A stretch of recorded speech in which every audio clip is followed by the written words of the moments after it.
Olá, amigas e amigos, estamos de volta em mais um Podercast com o professor Vladimir Araújo, que nos dá a honra da sua presença novamente.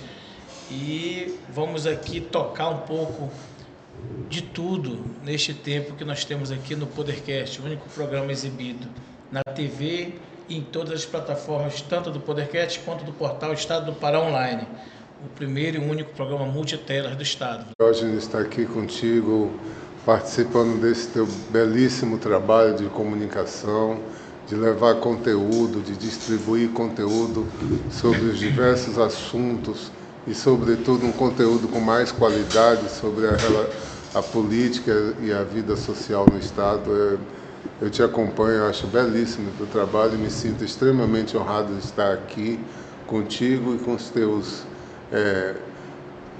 seguidores, né, das tuas redes. Muito bem. Para quem não conhece, o professor Vladimir é cientista político, tem aí uma vasta experiência com pesquisas eleitorais, mas também é um analista, é um pensante, não só sobre a política, mas sobre o comportamento, sobre a cultura, de uma forma mais geral, né, um pensador paraense.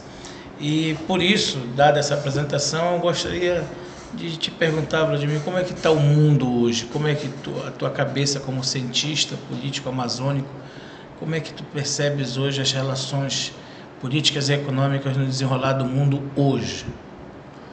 A gente vê que o mundo hoje está dividido entre, sob um ponto de vista, a gente pode dizer que o mundo está dividido, polarizado e num enfrentamento forte entre o mundo livre, onde predominam as democracias e liberdades de mercado, e ditaduras, ditaduras constituídas pelo marxismo, constituídas pelo radicalismo religioso, certos radicalismos religiosos, e estão em choque. Por um lado, você tem o mundo desses países, né, dos BRICS, que compõem que alguns dão o nome de eixo do mal, né? Obviamente é porque ele tem a perspectiva das democracias. Esses países, eles estão unidos, apesar de terem suas próprias diferenças, buscando ocupar um protagonismo, uma relevância melhor no planeta. E você tem as democracias, que têm sua fragilidade. A fragilidade e a força das democracias é que elas não têm muita defesa para qualquer propostas, para qualquer posição, por mais que essa posição possa ser mais autoritária e antidemocrática possível, ter uma estratégia de antidemocracia. Pode ocupá-la e corroê-la por dentro, né? Aliás, essa é uma estratégia leninista e que é colocada em operação por essa linha à esquerda. Hoje, no planeta, ainda tem a força ligado aos Soros, né? Então essas forças vão contra, fragilizam o mundo livre, as democracias por dentro. No entanto, esses países que centralizam a comunicação, a economia, que tomam as decisões com base no governo central, impõem suas posições, a fragilidade deles é a ineficácia econômica. Eles não conseguem progredir do ponto de vista da produção de riquezas, da produção de tecnologias. O progresso é muito sofrível nesse ambiente de ditaduras, porque a diversidade, a riqueza humana e a natureza humana não é premiada, não tem espaço para crescer. É como diria uma teoria do Oslo, né, sobre o comportamento coletivo, que fala do efeito carona. Se num ambiente social de trabalho o meu esforço for maior, a minha produção for maior e eu receber por ela o mesmo valor do outro que teve uma produção menor, a tendência é que a pessoa faça uma produção menor, porque vai receber o mesmo por aquilo. Então, a única forma de lucrar é produzir menos. A única forma de sofrer menos é fazer tudo por menos. E isso faz com que esses países socialistas ou sínteses de socialistas, comunistas, autoritários, islamitas autoritários, esses países, eles têm uma baixa produtividade econômica. Você pode ver que é sofrível a qualidade de existência neles, a qualidade de existência humana neles. Isso faz com que a capacidade deles de disputa, de guerra, por exemplo, a capacidade é lá embaixo, porque os equipamentos, a mobilização, o envolvimento das pessoas com os princípios que são centralizados no poder é baixíssimo. E isso, o mundo livre com relação a essas coisas tem muito mais poder. No entanto, o mundo livre, a gente vê aqui sofrendo. Hoje a gente está sem Starlink, enfim, o mundo livre sofre muitos ataques, porque ele é meio que sem defesa para essas posições autoritárias, né? Então, a gente tem essa questão no mundo, onde pontua a guerra da Rússia contra a Ucrânia, né? Que a Rússia praticamente se acabou, tá contando os dias para o enterro, porque não tem mais por onde crescer. Guerra muito esticada, o que conta é a economia. A economia russa já se foi. Ela não tem mais como se impor. É daí para trás. Ela não tem como obter recursos para manutenção ou crescimento. A guerra com Israel já ficou notório para o Irã que ele não tem como brincar com Israel pela demonstração que fizeram recentemente de extrema superioridade. Essa extrema superioridade vem do mundo livre, porque há competição, a liberdade de mercado, competição. Isso isso seleciona talentos, isso faz movimentar a economia, isso faz a roda girar. Tem uma coisa, Diógenes, eu acho que eu estou esticando na minha resposta, né? Mas tem uma coisa que fundamenta um pouco essa diferença entre o mundo livre e o mundo das ditaduras, né?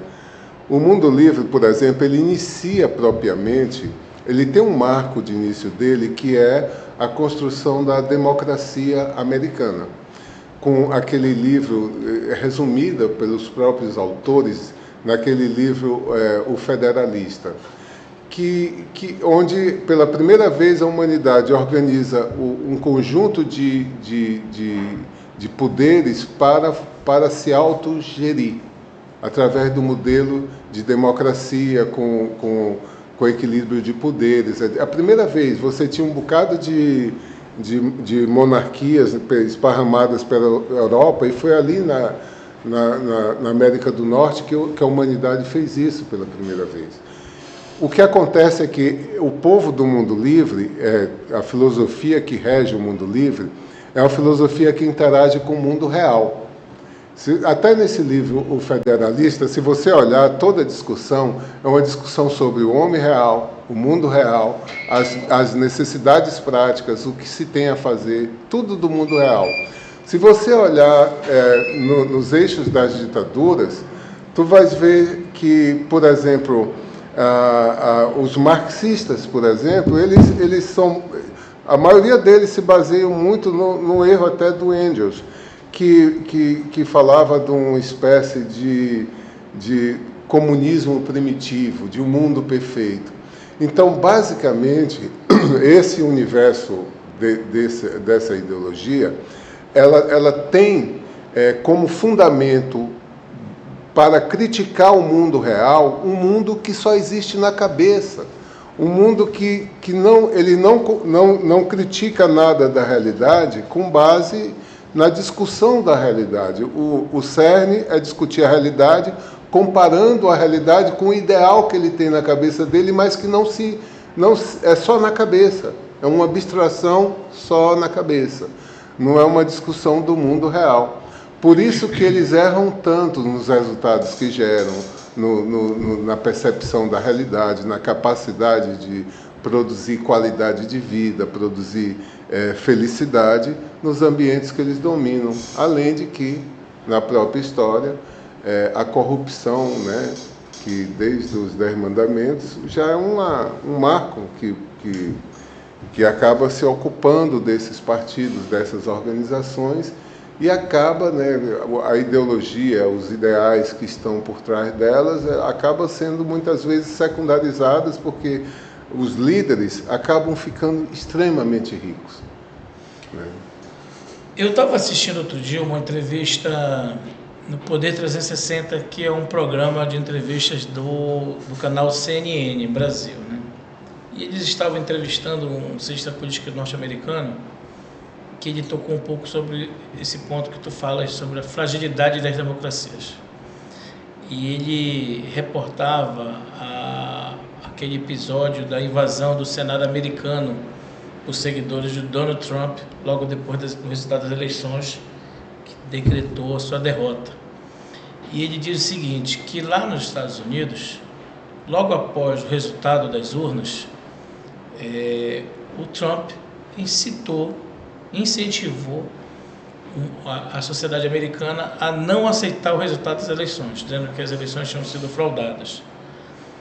E que a elite americana, seja ela econômica, política, entrou nisso, né? Assimilou essa narrativa e passou a difundir essas ideias. E, obviamente, segundo ele, né, o povo insuflado por essa ideia de golpe, de manobra eleitoral, foi para as ruas e ali ocupou o Capitólio, né, que é o Senado norte-americano.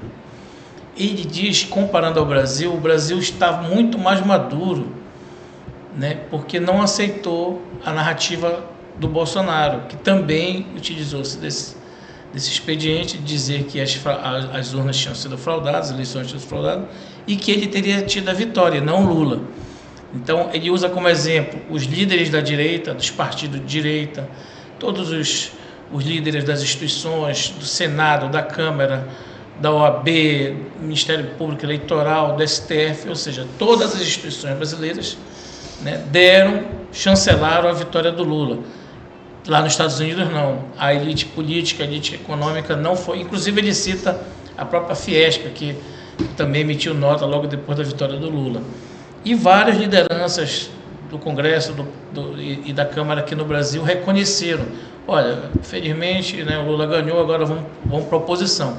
Ou seja, houve um reconhecimento por parte, né, de todo mundo, menos do Bolsonaro, e lá nos Estados Unidos não. O Trump conseguiu envolver setores importantes da economia e da política para não aceitar a derrota. E aí ele diz o seguinte, que a democracia ela é sempre um sistema ameaçado.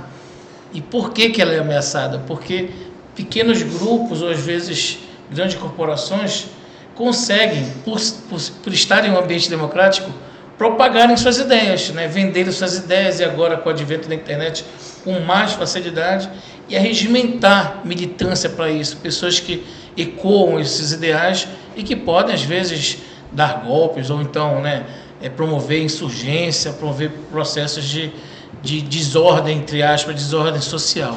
É isso? As democracias brasileira e americana tiveram uma diferença nesses dois casos dos últimos processos eleitorais? Eu acho que tem muita coisa similar no Brasil, nos Estados Unidos e na Venezuela. Acho que tem muita coisa similar também com a França, com a Inglaterra, com a Europa toda, neste momento. A nível global, você está tendo uma aliança da cultura woke, né, que é implantada pelo Soros, que se aliou a partidos à esquerda, né, e que implanta um conjunto de ações para a tomada de poder nos países livres, né? Essas ações, por exemplo, Elon Musk estava descrevendo que o Soros começou a priorizar, pagar, financiar a campanha de determinados postos para a sociedade, como de promotores, que concorre à eleição livre, para poder ocupar esses órgãos da sociedade, no sentido de a partir deles, fazer interpretação mais à vontade da estrutura das leis, no sentido de impor determinadas percepções. Existe um controle acentuado das comunicações de massa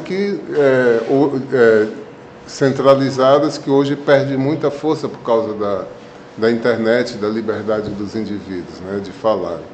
Então, acho que o risco da democracia não é esse que tem sido propagado especificamente, mas é um conjunto de trabalhos por dentro dela que leva, até dizendo que em defesa dela, a suprimir a liberdade de expressão.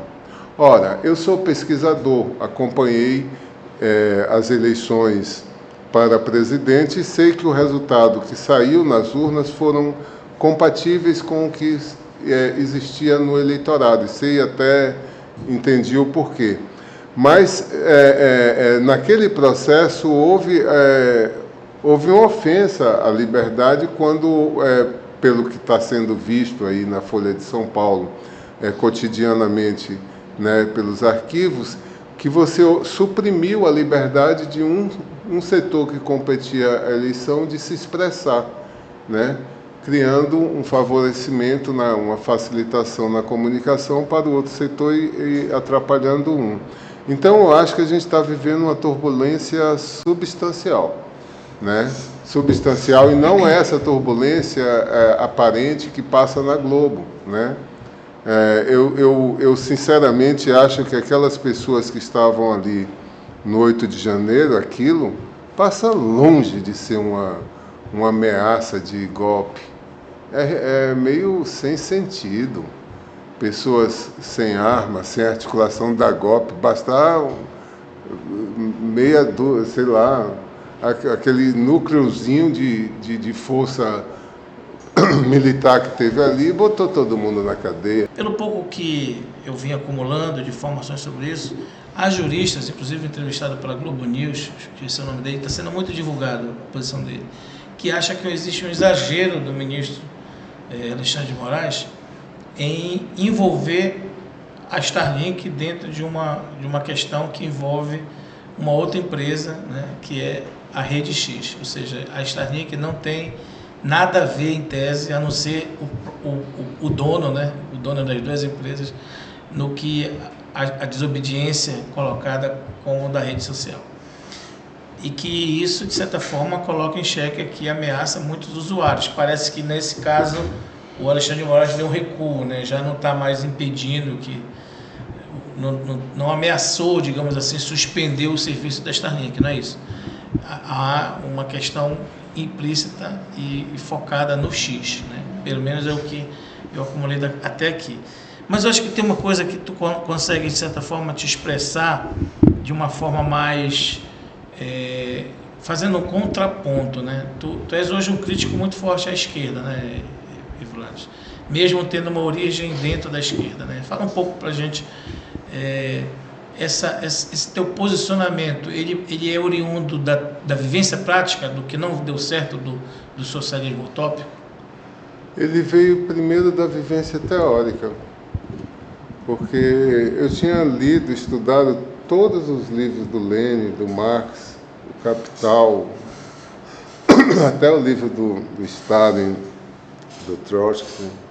Eu tinha Paulo Freire, até alguns que são muito bons até hoje, do Karel Kozik. Eu tinha uma extensa leitura. Bertolt Brecht. Bertolt Brecht, eu li todas as peças de teatro. Eu curti o teatro dele. E daquele outro aqui do Brasil também. e Jean Francisco Guarnieri, enfim, eu li todo o material de esquerda. E li muito, e li desde jovem. E eu me lembro que a primeira vez que eu peguei o Manifesto do Partido Comunista, eu tinha 12 anos. E eu tive que ler umas 8 vezes aquela peste para poder entender o que é que ele estava falando. Bom, e com 16, o Estado e a Revolução, eu li 2 vezes. Enfim. Só que quando eu fui fazer uma matéria chamada Marxismo, era a terceira Sociologia 3 na Federal, eu tive um professor, Franz Bilzek, que era livre docente e que foi um semestre fantástico, porque a discussão sobre Marx, eu entrei nesse curso como marxista e saí como não marxista, como um cara apenas que via Marx, né? E, entre outras coisas dessa discussão, porque trouxe várias escolas e livros para a discussão, uma coisa ficou clara para a gente, é que o socialismo não tinha dado certo em canto algum, em nenhum lugar, em todos os tempos. Todos os lugares que se implantou o socialismo, ou que o Partido Socialista Comunista se aproximou do poder, na prática, as suas lideranças se corromperam. E os princípios e o que buscavam os partidos, eles foram traídos, todos. E diante de uma afirmação tão clara dessa, e eu que acreditava no Karl Marx, ele dizia que a prática é o principal critério da verdade, né? Essa prática da inexistência de nenhum resultado efetivo, eu ali muito novo, em, sei lá, uns 21 anos, 22 anos de idade, eu dedicava a minha vida a isso. Eu falei, epa, o que é que eu vou fazer de mim? Vou seguir todo esse caminho para chegar ali na frente e ver que não valeu a pena? E parei de militar nessa linha, né? E a minha caminhada depois disso foi muito gostosa também, porque eu pude ler basicamente todos os clássicos da ciência política, e uma leitura de A a Z, né? Assim, eu pude ler e estudar muito mais. Então, o fato de que eu tinha uma visão do mundo muito focada a partir de determinado ângulo e consegui ali, a partir daquele momento, criar espaço para olhar os diversos outros formas de ler o mundo. Isso me deu uma riqueza gostosa de vida, sabe? Que me permite olhar para as coisas mais próximo de como elas são. Então, como o linismo, né, uma coisa que se tem na cabeça, que é a pessoa bota a ideia do mundo na cabeça, aquela coisa que o Engels escreveu do comunismo primitivo, por exemplo, tem muito na cabeça de muitos marxistas. O comunismo primitivo, que foi uma história que o Engels escreveu, mas Marx nunca assinou naquilo. A teoria do Marx nunca fez aquele erro, né? E acontece que as pessoas passam a pensar o seguinte: olha, o mundo poderia ser assim, o homem poderia ser assim, a gente poderia viver dessa forma. E começa a ver um mundo que poderia ser tão bonito, e quando ele olha para o mundo real, ele acha que o mundo real é feio e que tem que ser combatido. É isso que é ruim. E o que eu gosto, como diz uma letra da música do Belchior, né? Talvez eu lembre a letra, não, mas o que eu gosto é de... Amar e viver as coisas me interessam mais, seria isso? É perto, mas é uma parte dela que... eu não estou interessado em nenhuma teoria, em nenhuma fantasia, nem algo mais. A minha satisfação é vivenciar o dia a dia e a experiência com coisas reais, com coisas... É isso, entende? É o mundo real. E você vivendo no mundo real, interagindo com ele tal qual ele é, você pode gerar melhorias para ele. Se você vive no mundo real só negando porque ele não entra dentro da tua cabeça, você é capaz de fazer muito mal para si e para ele, entende? Olha, eu gostaria de chamar aqui uns comerciais para a Rede TV. Eu gostaria de chamar uns comerciais aqui para a TVC faturar um pouquinho, mas antes, queria deixar uma provocação para ti. Sonhar com um mundo ideal, ter uma utopia, não seria também um dos desafios do cristianismo, que é uma das maiores religiões do mundo, pelo menos aqui no Ocidente, hoje uma das religiões predominantes? Mas antes de você responder, a gente vai rapidinho pro comercial e volta em menos de um minuto, tá bom? Nos aguarde. Assista o Podercast, primeiro programa de entrevistas multitelas do Pará. Todos os dias aqui na TVC Belém, canal 9.1 e simultaneamente em todas as plataformas digitais do portal Estado do Pará Online. Programas inéditos diariamente a partir das 7 da noite e reprises de segunda a sexta-feira a partir da meia-noite e nos sábados e domingos a partir das 9 da manhã. Estamos de volta aqui com o Podercast, entrevistando hoje o cientista político, professor Vladimir Araújo. Vladimir, eu falava um pouco aqui da questão da utopia, né? As utopias estão proibidas? Não, é impossível proibi-las. Você tinha falado do Cristo, né? Do cristianismo, que o cristianismo passou a ter poder no ano 300, né? No terceiro século. O cristianismo ele rompeu com a discussão, por exemplo, as discussões filosóficas que a gente tinha na Grécia, várias riquezas de discussões que se tinha no mundo anteriormente a ele, e impôs à humanidade durante um bom período, até São Tomás de Aquino chegar, até o iluminismo chegar, impôs à humanidade que tudo tivesse uma leitura única da Bíblia, né? Essa perda de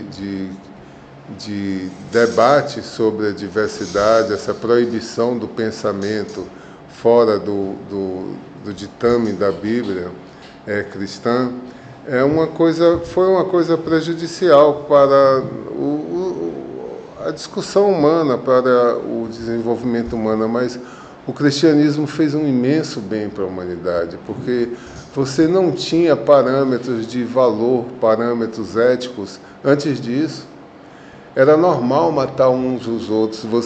Você simplesmente, era normal você chegar e, se você tem mais poder, você toma a mulher daquele cara que acabou de se casar para a primeira noite dela de núpcias ser contigo. Se vingar também. Se você não gostasse de alguém, você poderia matar. E pronto. A natureza, o comportamento humano, essa noção que Cristo deu de amor ao próximo, de respeito, de fraternidade, essa noção que Cristo trouxe para a humanidade, que o cristianismo trouxe para a humanidade, que pese aquela era febril todo de coisas ruins que a igreja fez, né? A humanidade, a Inquisição é dela que eu estou falando, mas você hoje tem uma humanidade melhor por causa disso, né? É comum você ver, por exemplo, nos movimentos marxistas a crítica da ideologia judaica cristã, mas no lugar disso propõe o quê? Negócio de gênero, negócio de cultura woke, desconstrução. Eu tive uma formação muito próxima aqui, na minha adolescência também, né? Adolescente que não teve envolvimento com o estudantil, para mim não tem história.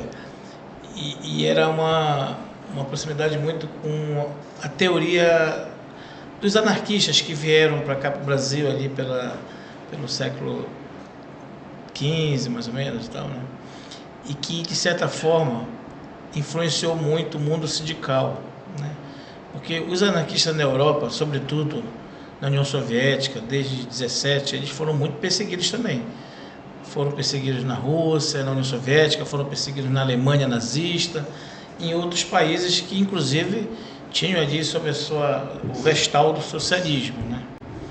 E os anarquistas, de certa forma, eles cultuavam ali conceitos de um socialismo libertário, que não fosse estatal, estatizante, né, que não autorizasse as liberdades individuais, né? Enfim, tinham, na minha opinião, naquele momento ali, um passo à frente para o futuro, né, das liberdades individuais, do respeito ao indivíduo, e não essa supervalorização do Estado, esse Estado tutor, esse Estado opressor, né? E me parece que por conta disso eles foram duramente reprimidos, né? Daí a história nos mostra muitos exemplos disso. Mas se não fossem esses ideais desse socialismo libertário, talvez nós não tivéssemos leis trabalhistas, tanto nos Estados Unidos como aqui no Brasil, influenciados por esses ideais socialistas, né? Porque até então, Vladimir, o mundo industrial ele era extremamente perverso, né? Crianças trabalhavam dentro de fábricas tecendo lã, enfim, por 12 horas, jornadas exaustivas. Trabalhadores tinham, às vezes, 14 horas de trabalho dentro de fábrica.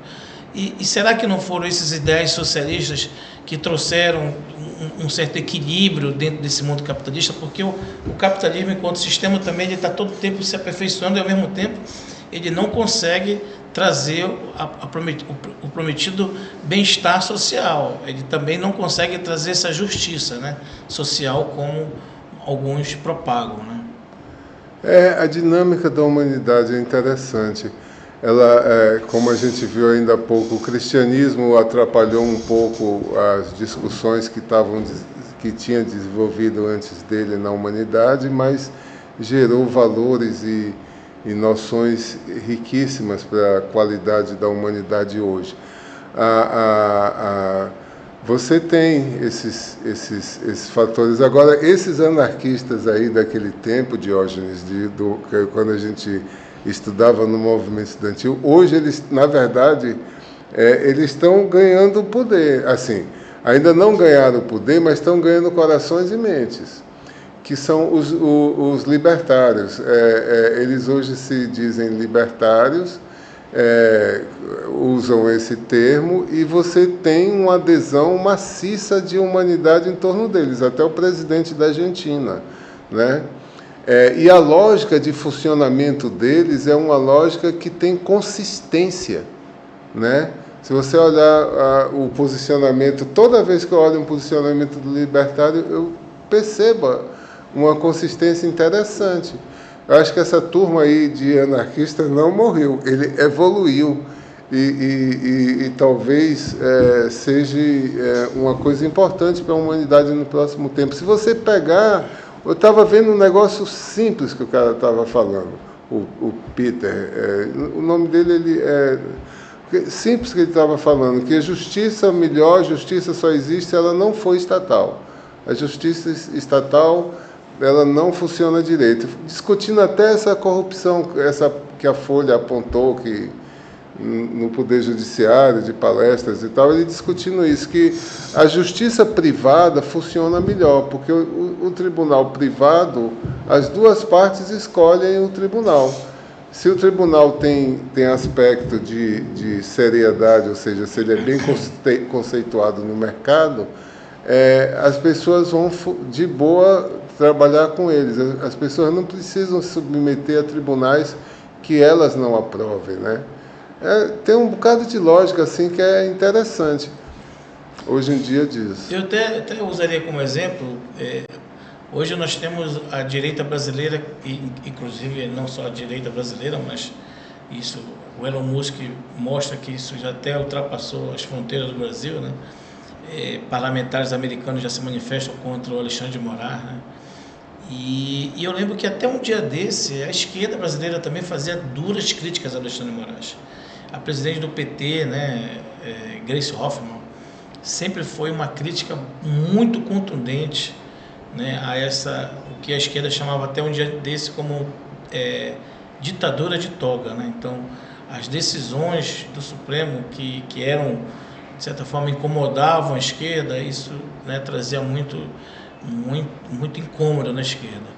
O próprio termo lawfare, né, que foi utilizado para acusar o Sérgio Moro de perseguir o Lula, né, de promover sua prisão de uma forma direcionada, politicamente direcionada, e até porque também o Sérgio Moro, diga-se de passagem, né, ao sair da toga aí para a política, deu vazão a isso também, né, e teve a Vaza Jato, vários elementos ali de troca de informação, orientação com o Ministério Público, lá do Dallagnol. Eu não estou querendo entrar aprofundar nisso, mas é só para a gente estabelecer de que esse poder concentrado, decisório do poder do judiciário, ele incomoda gregos e troianos, né? Ontem eu estava ouvindo uma entrevista, acho que da Band, com o ministro Aurélio Mello, né, esse que se aposentou. E ele estava comentando essa realidade que você acabou de colocar. Ele estava comentando e ele estava, assim, ele não quis se posicionar dizendo que alguém estava errado, porque eticamente ele não se sente bem para isso. Nem sei se ele pensa assim, mas ele expressou a importância de ter moderação, né? A importância de ter moderação e a importância de garantir a liberdade de expressão acima de tudo, né?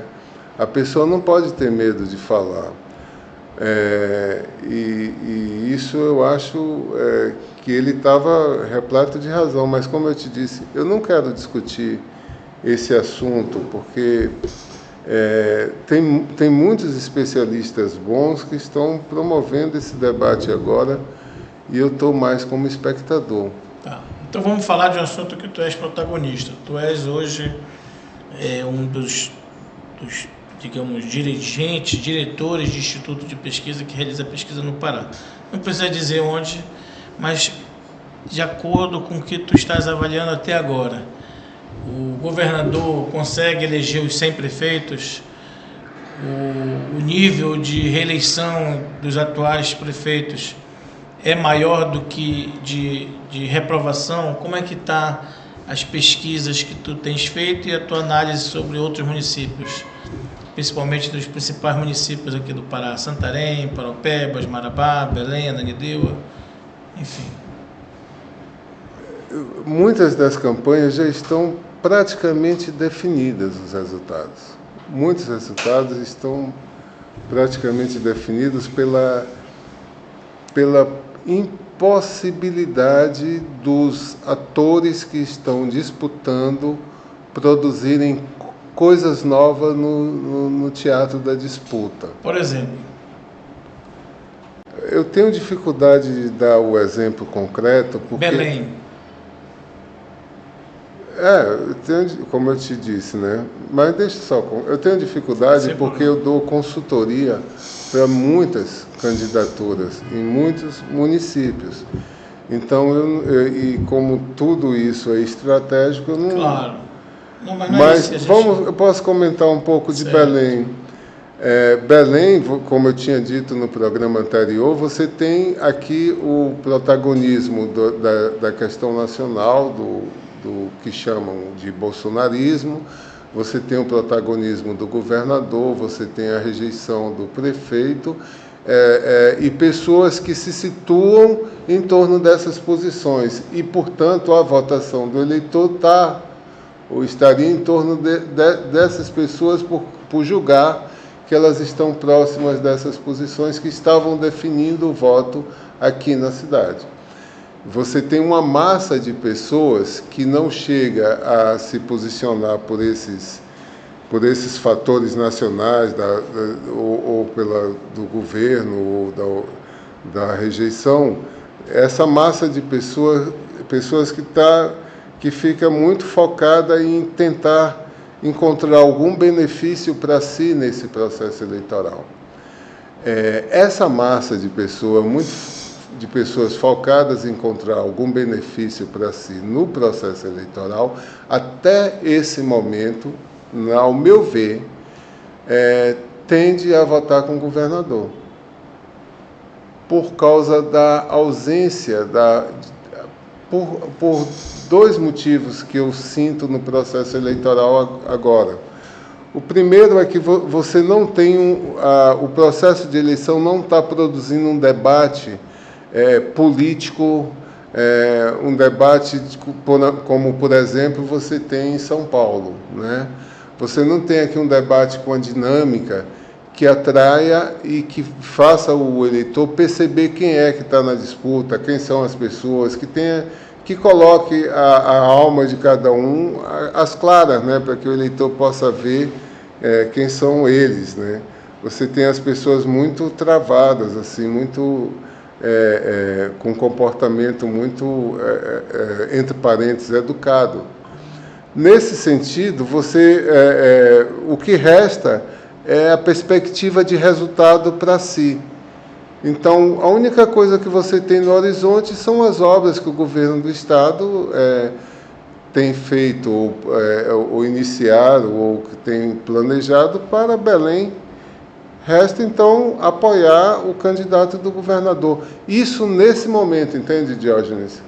Porque nesse momento não chegou ninguém dizendo, olha, se a gente fizer uma nova avenida que ligue Quaraci ao centro de Belém, por essa via aqui que não tem avenida nenhuma, e com ela a gente vai acabar com o engarrafamento do Augusto Montenegro, ou seja, ninguém foi estabelecer uma meta relevante que modificasse o status quo dos problemas que existem hoje. Ninguém fez isso. Resta, a única coisa que oferece, no momento que está no rol de oferta, aquelas obras articuladas pelo governador. Portanto, o candidato dele, até o momento, é quem tende a se beneficiar desse quadro. Nós vemos aqui, por exemplo, fazendo uma avaliação bem en passant, o Thiago Araújo veio, de certa forma, uma campanha mais tranquila, falando de mudança de verdade e tal. Mas agora ele já começa, de certa forma, a tentar se diferenciar dos outros candidatos, como Jefferson Lima, o Iguchi, que são candidatos que estão ali, cada um fazendo sua campanha, né, com seus grupos, fazendo suas visitas, mas sem apresentar um discurso mais contundente, como a gente vê em São Paulo, Pablo Marçal fazendo, digamos, né? E o Thiago até usa uma propaganda, né, um pouco parecida, então um plágio lá do Pablo Marçal, colocando as cartas, né, a cara do Éder Mauro, a do Igor e do Edmilson, se diferenciando desses três, fazendo uma pontuação, né, de quem representa cada um e se colocando como diferente, de que não tem rabo preso. Mas até então ela estava tudo de uma água de poço, né? E com o início da campanha televisiva a gente vê uma mudança aí e, de certa forma, talvez o eleitor já comece a se manifestar nas próximas pesquisas. Tivemos 2 pesquisas anunciadas esse final de semana, uma pesquisa Quest, contratada pela Liberal, e uma outra pesquisa Doxa, contratada pela Troika. E nessas duas, uma pequena diferença, né? Na Quest, o Éder Mauro lidera, e seguido do Edmilson e do Igor. E na Doxa, o Igor lidera, seguido do Éder Mauro e do Edmilson. Como é que tu analisa esse diferencial entre essas 2 pesquisas? E qual é a data de um e qual é a data de outro? Uma foi lançada agora sábado e outra apresentada ontem, domingo. Então, foram feitas durante o decorrer da semana passada, né? Então, essas 2 pesquisas são as mais recentes pesquisas, né, que foram registradas, né? Existem outras pesquisas de consumo interno, mas nós não podemos citá-las. A da Quest, qual é? Liberal. A da Quest coloca o Éder Mauro na frente, seguido do Igor e do Edmilson. E a outra coloca o Igor na frente, seguido do Éder Mauro. Olha, eu acho que na média é o que a gente está falando aqui, é o que eu tinha dito. Você tem um quadro nacional que favorecia o Éder Mauro, esse quadro tende a ruir se não houver um protagonismo em torno dos valores dele. Como, por exemplo, São Paulo, o candidato do Bolsonaro era um, mas o outro candidato, por sua ação, está pegando o protagonismo e pegando os votos dos bolsonaristas. O nosso bolsonarista que ainda não fez uma movimentação mostrando esses valores, no sentido de arrebatar mentes e corações. Não teve isso ainda de forma mais eloquente, então resta o quê? Os benefícios que o outro pode trazer. Então você tem as duas pesquisas com alguma divergência, mas nesse mesmo caminho, né? Que é a disputa entre esses dois polos, mas possivelmente beneficiando, no momento, eu acho, ao candidato do governador. Vladimir, eu tenho uma curiosidade enorme sobre alguns métodos de pesquisa. E tem agora, isso é mais recente, né? Uma turma aí que fala... Turma que eu falo, não estou falando de respeito. Uma turma, né, inclusive, que apresenta metodologia científica, enfim, que fala sobre o voto emocional. De que o eleitor, o voto dele é emocional. Isso, de certa forma, vem de contra o que a ciência, muitos cientistas políticos envolvidos com pesquisa afirmavam, que o voto é racional. Como é que é isso? Existe, inclusive, eu estive dentro de um curso de capacitação, fui convidado, me deram uma cortesia para participar, sempre sou convidado. E existiam expositores que falavam, inclusive, de uma pesquisa realizada pelo smartphone, onde um programa, um app, né, ele consegue, através da leitura da nossa íris, identificar se aquela resposta é verdadeira ou não.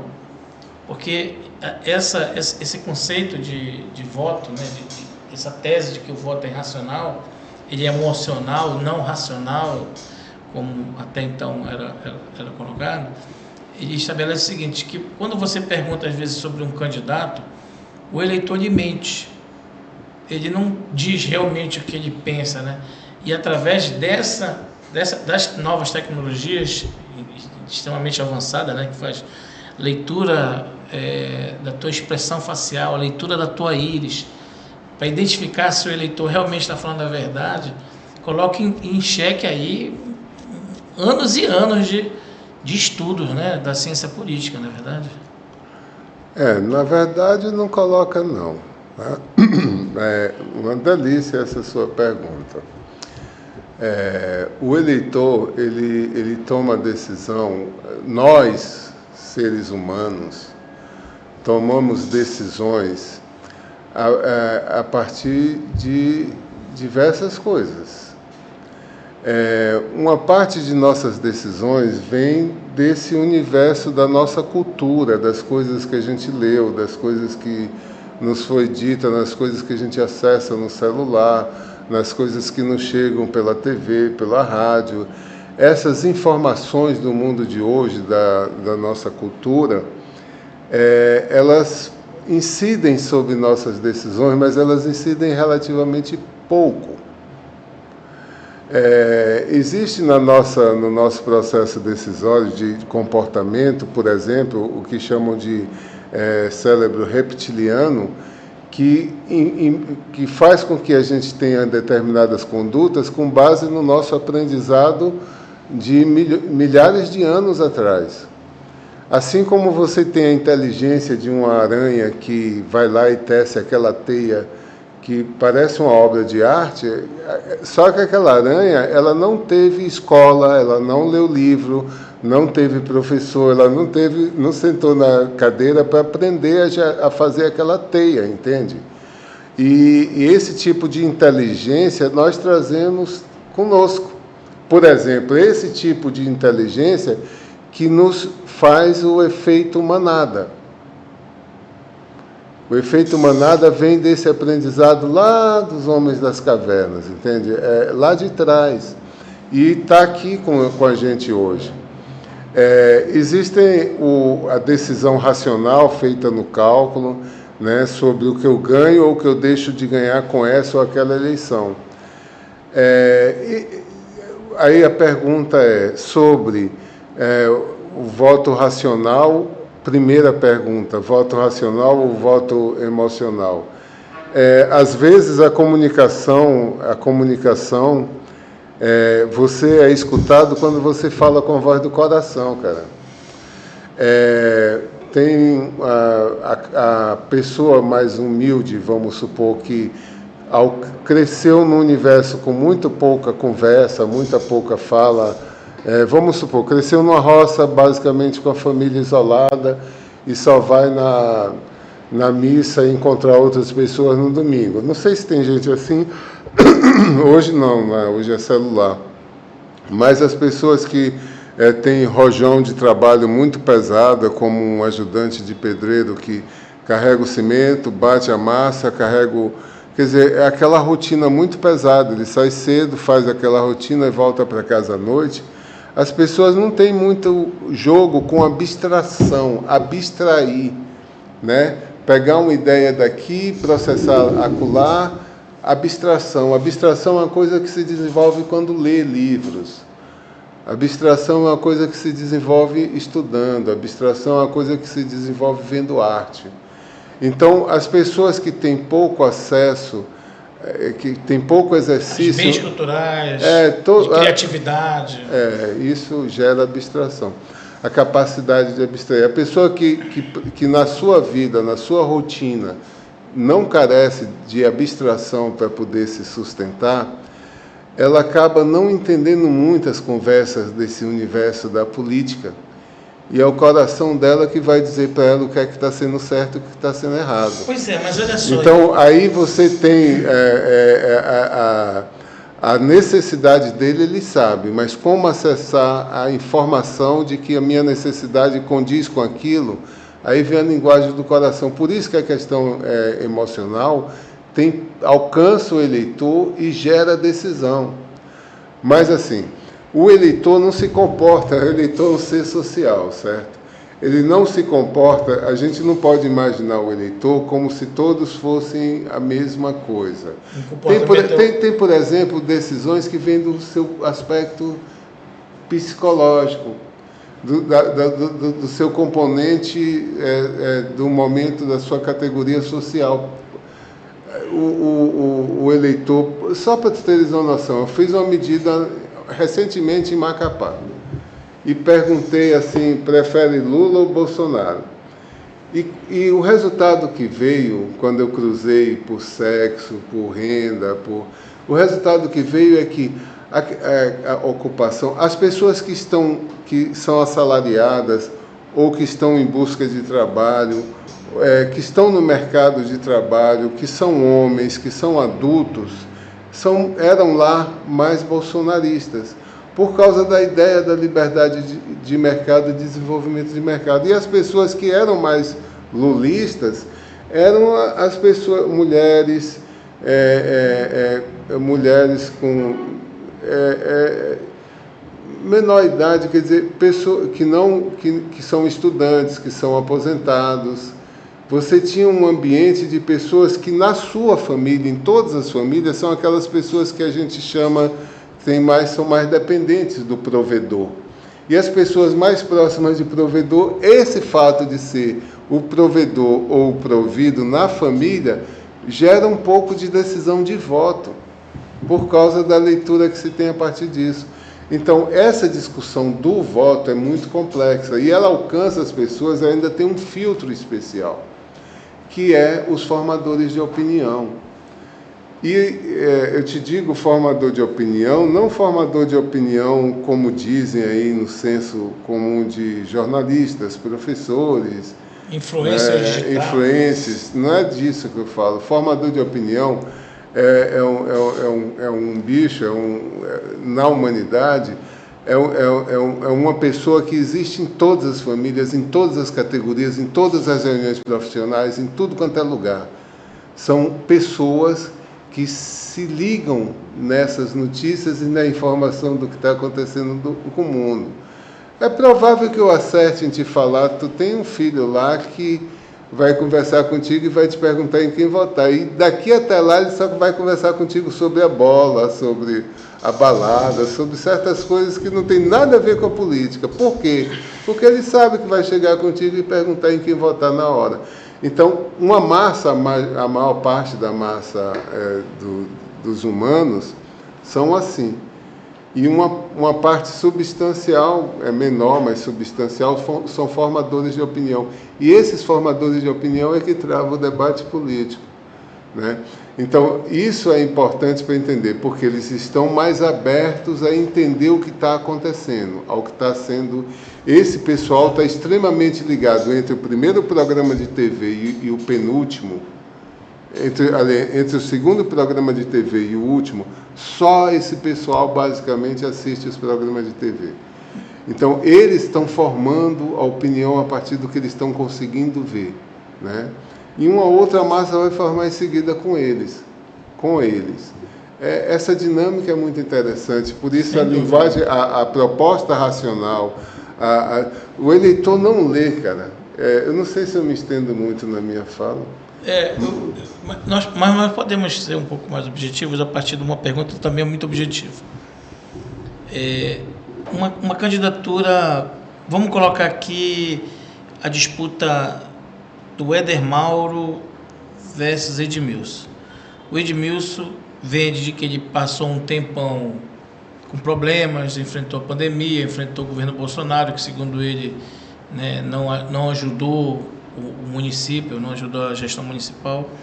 E o Éder Mauro vem com uma pauta que não é muito de zeladoria, não é muito de cuidar da cidade, é uma pauta mais moral, né? Acabar com a esquerda, acabar com os abortistas. Então chega para lá na cultura de gênero e me parece que nessa dicotomia, né, o Éder Mauro ainda está bem, mas outros colegas da ciência política dizem que ele tem um teto, até porque ele também tem uma rejeição muito alta, então existe uma tendência de queda agora dele com uma subida dos outros candidatos.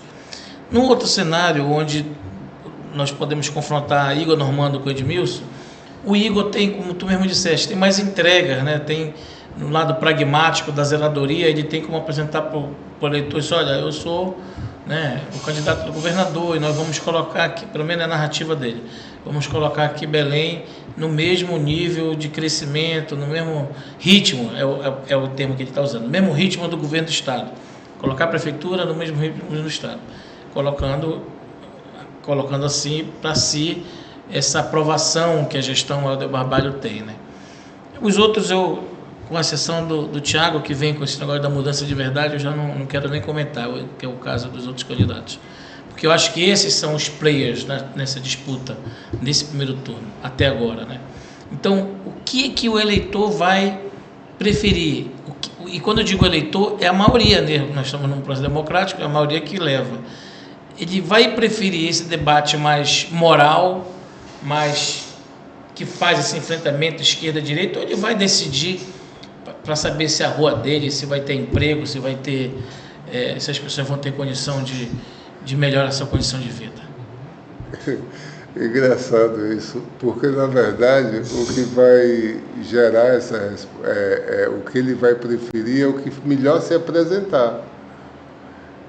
Se o debate político ideológico se apresentar de forma atrativa, com emoção, ele entra nesse debate porque esse debate é muito polarizador, né? Mas se esse debate for assim, fraco, lento, cansativo, vai prevalecer o outro, a outra posição do que é que eu posso ganhar elegendo esse ou aquele. Aí a coisa do pragmatismo, do que vai ter de benefício há de predominar. Entende? Depende da forma com que esses dois elementos se apresentem no cenário, da atratividade deles. São espécie de duas lojas. A que me atrai mais eu entro. Se eu entrar numa do que é que eu vou receber, a ideológica ela é mais mobilizadora, mas ela tem que estar com algum calor, algum clamor, para que as pessoas entrem nessa discussão. Fora disso, é a questão do que é que pode entregar mais por Belém. Por isso essa polarização que eu acho que há de ter, se o processo continuar assim, entre Éder Mauro e Igor Normando, né? Eu acho que é entre esses dois. Edmilson, eu estou achando que nesse momento ele não apresentou ponto de vista relevante para ocupar o cenário, né? Porque a linha de análise dele, da divisão de Brasil hoje entre, por exemplo, bolsonarista e lulista, né? Essa linha dele, que poderia ser uma linha para contrapor o bolsonarismo do Éder Mauro, é uma linha que está dividida com o do Igor Normando, né? Quer dizer, ele não é o senhor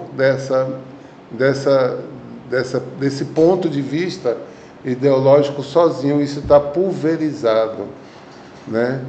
Enquanto que do ponto de vista da entrega ele não leva vantagem. Entendi. E a Ananideu? Como é que tu observas a Ananideu, Flávio?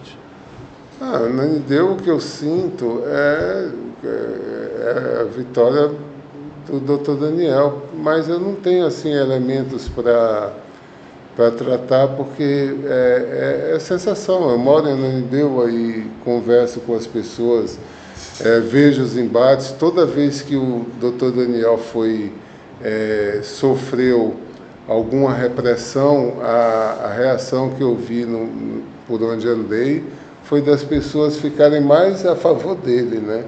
Então, parece que o nível de satisfação e de percepção com a entrega que ele faz de obras e de serviços no município de Ananindeua é especial. E é isso que faz ele ter como, né? É um município que tem as melhores obras, as melhores entregas, nos melhores prazos. Você tem outra proposta para fazer isso melhor do que está sendo feito? Eu acho meio que difícil. Bom, nós, infelizmente, a gente sempre tem aqui o limite de tempo, né? Como é na vida, né? Também temos um tempo, né, de passagem aqui por essa, como diz os espíritas, por essa reencarnação. Eu quero te agradecer novamente pela tua vinda, dizer que o espaço está aberto para você sempre poder estar por aqui, para a gente ter esse debate de ideias, debate sobre a conjuntura política, não só no Pará, em Belém, na Ananideu, como no mundo, né, como nós fizemos logo no início. Te deixar à vontade para que tu possas também fazer uma palavra final para os nossos telespectadores e seguidores. Poxa, repito, é uma honra estar em sua companhia.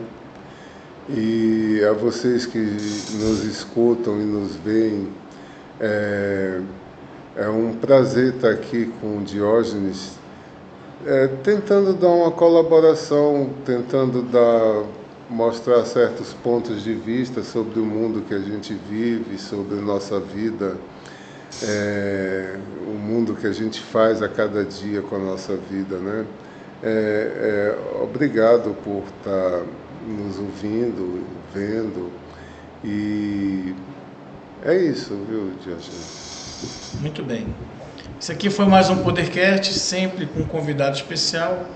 Hoje nós tivemos novamente aqui a presença do professor Vladimir Araújo, cientista político, pós-graduado, né, com uma leitura de mundo bastante apurada e que sempre estará conosco aqui para nos prestigiar com seu conhecimento, com sua vivência e também com a sua análise sobre o processo eleitoral e pós-eleitoral. Espero que no domingo das eleições, daqui a um pouco mais de um mês, a gente possa fazer uma transmissão ao vivo. Boa ideia. Quero te deixar aqui conosco, nós vamos merendar, comer, almoçar por aqui, para de manhã até as 5 da tarde a gente poder estar aqui conversando sobre os resultados das urnas, enfim, a movimentação do dia da eleição, tá bom? Perfeito. Obrigado. Muito obrigado e volte sempre. Esse aqui foi mais um Podercast, como eu digo sempre, com um convidado ou uma convidada especial. Fique conosco, o programa ele reprisa, ele vai ao ar todo dia às 19 horas e reprisa de meia-noite a 1, também aos sábados e domingos a partir das 10 da manhã. Até mais.